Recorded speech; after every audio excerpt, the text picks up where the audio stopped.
Let's discuss all of this with Republican Congresswoman Martha McSally.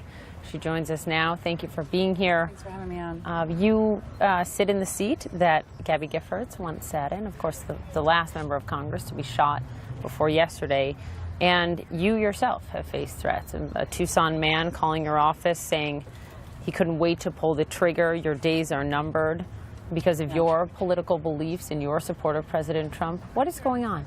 Yeah, in fact, he's being arraigned tomorrow. Good. He was indicted on 3 separate counts of threatening to kill a federal official and impede my ability to do my duties. So this environment is like I've never seen in my lifetime, and I think the temperature is way too hot.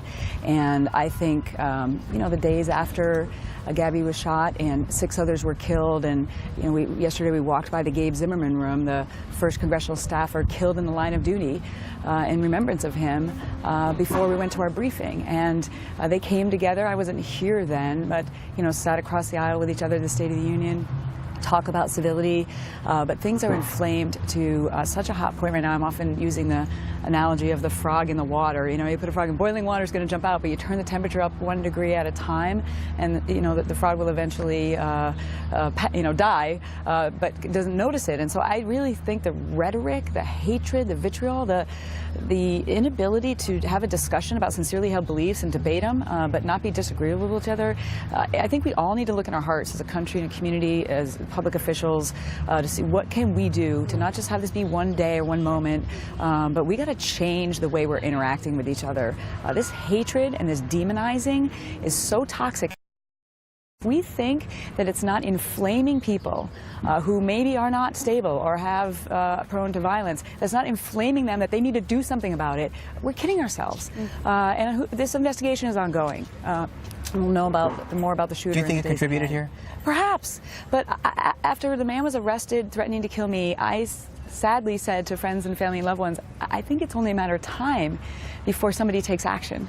We know in our community better than any that threats of violence and acts of violence, sometimes it's not a large leap, especially when there's an environment where people are starting to believe, like, we have die-ins at my office, thinking that I'm getting up every day trying to figure out, like, how to kill your loved ones, and if someone's listening to that, related to a healthcare debate about what's the best way to provide access to affordable healthcare, but if people really think, Martha McSally's trying to, kill my loved ones, well, I got to stop her.